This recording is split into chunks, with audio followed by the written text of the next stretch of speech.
Always moves me, that poem. Up and down, up and down, up and down, always moving me. I love it. Thank you very much. Ladies and gentlemen, I used to work in Amsterdam. I used to work in a budget hotel in Amsterdam, and it was really good fun.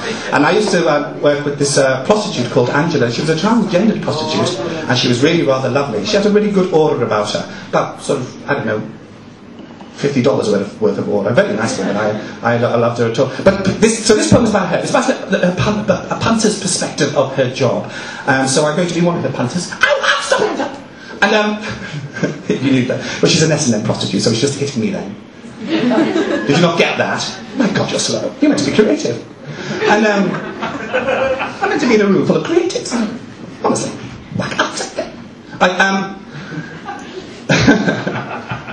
So this is from a punter's perspective of my S&M friend Angela.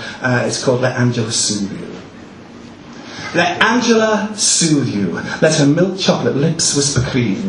Let her tongue ring cappuccino spirals in your mouth until she makes the froth sing out, oh. Watch her pout, shout out your name in bubbles, bursting candy pools you paddle, then drowning in that toffee, coffee way of hers, that young, old way of hers. And you watch her dance. Let Angela lose you in the fine, smoky jazz of her thighs. Let shimmy your name in rhinestones, bedazzling expectations that frightened as a child. Liquid rhythm, diluting pollutions, Morse code hips, momentary solutions. All ships need saving sometimes. And you watch her dance. She's got to dance, dance until she means it. Let Angela choose you. Choose you in that one in a million way. You're the glossy ribbon parcel reigning supreme. Hey, it's your birthday. She will unwrap you, untap you, sensually pulling your strings, unveiling surprises and the mysteries they bring. In ecstasy you remember bruising behind the sofa moments. In pain you connect to ecstasy and the history you're making today. They're the histories that won't go away. And you watch her dance. She's got to dance, dance until she means it. She's always got to mean it. It's not right unless she means it. Let Angela use you, confine, confuse you, be your latex jailer and screw. Head down as you beg forgiveness, head down as you scrub the floor, head down to your knees in darkness till you can take no more. Then you take more, want more, need more. Safety words for wusses. Sweat as you kick, as you fist. Sweat as you blur and twist. Sweat till there's hell and damnation. Sweat till salt stings your wounds. Your head hits the floor, it bruises. Bruises are where you are now. The bruises are all you have been. Bruises make sense somehow. Somehow you're wearing stilettos. Somehow you're covered in chains. Somehow you find the sky. Somehow still sane. Somehow. Sometime, somewhere, there's a place. And let Angela soothe you. Let her make your skin sing silk, caress you with a feather-like touch, bathe you in ass's milk. Watch her drip, spill, sponge away the hurt. She's had her kill. Now it's time to mend and nurse. She comforts soft as cotton wool as she brings you in, calms you down. You're safe here, at home, in her velveteen, leopard skin, leatherette-studded comfort zone. And you watch her dance. She's got to dance, dance until she means it. She's always got to mean it. It's not right unless she means it.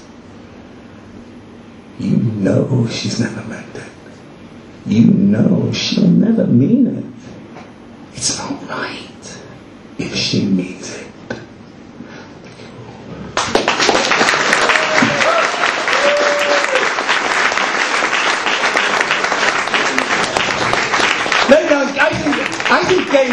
I think gay men are psychic geniuses. I think they're pagans and I think they're shamans. Not because they're very nice people, because they're not. They're bitches and sometimes very silly. And must be punished, maybe even whipped by Angela, no doubt. But how does cruising happen? How the hell? How does someone go, hello gays, closet gays, all gays, we're going to make this a cruising area? How does it happen? It has to be some great big psychic gift that gay men have. It has to be. Otherwise, I could go to any park now, couldn't I? Just stand there. But if no one else is there. But if I used my third eye, I would let it emanate. And I would find the place. I think cruising is a marvellous thing and it's essential. People don't cruise because it's easy. It's difficult to cruise because you put yourself in a lot of danger. But the joy, the bliss. This poem, it's very vampiric. And this poem was actually sponsored. Not sponsored. You didn't sponsor this poem, did you, Rosie? Is this a do? Have we done? Sorry, we're doing 7/4. Oh, fantastic. No, don't. Bloody dominatrixes and hosts. Wasn't it like? That to me, I think that's downright bull. I do too. But anyway, this poem is about that. It's about the vampiric notion of cruising. Not sponsored. What's the word when you make me think and feel something? Inspired by the lovely Rosie Lugosi. Sponsored. Are you ICI, Rosie? Okay, this is for cruises everywhere. And some of you might have cruised and you're not telling your wives, but well done. And I think women should be able to cruise too. Yeah. Yes, absolutely. Do you know, are there cruising areas? I don't know why I'm asking you, Rosie. But ladies? Are you on the turn, dear? I might well be. I've always been frustrated by sexual. Oh, thank you very much. This is called Gothic. We are a distant castle, film noir and night-kissed, dimly lit by moonlight, silhouetted, a crumbling chateau mist-shrouded in silver.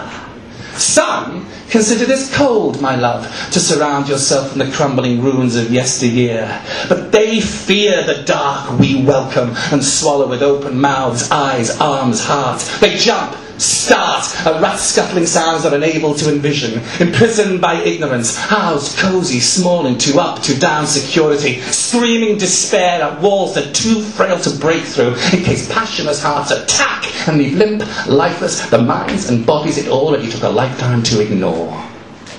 And they consider us undead, unalive, shadowless, hollow beings condemned to stalk the dim, dark, dank corridors of their restricted imaginations. They see us merely as an analogy for their own infertility, guilt, and inherent stagnation. Oh, but our love is Gothic, overwhelming, sprawling, splendid, a grand Gwynol cathedral with catacombs never ending, the sonorous sound of doom impending, echoing a symphony intending to soundtrack a film James Whale could be directing. Our love is Gothic. Creatures of the night, blood-soaked in passion without responsibility. We're vapour riding moonbeams, formless, unrestricted by conformity. A testimony to poets and storytellers unafraid of love's link to mythology. We are music of the night, pitched perfect and free, pitched perfect and free, pitched perfect and free. Cutting, screaming through the air. Some might say, my love, ephemerally, ethereally, but always eternally. Our love is Gothic, bonded as damp dripping down dungeon walls. We are waterfalls, liquid collecting into the gutters and sewers of lust and joy, exploring unfettered sexuality, boy-girl, girl-boy, or any number of combinations. We're a pendulum swinging with no respect for time. We're Madame Guillotine, about to tear into the bottomless pit of a gutless mankind and display their entrails victorious, strident, naked, wearing with satisfaction only the most Machiavellian of smiles. As a distant church chimes witching hour, the bewitching hour, with bats chirruping in and out the bell tower, the night chorus pealing, ringing out our song. We can do no wrong. Our love is so strong it will outstrip time. It's monumental, experimental, the highest point of any temple. Our love is Gothic.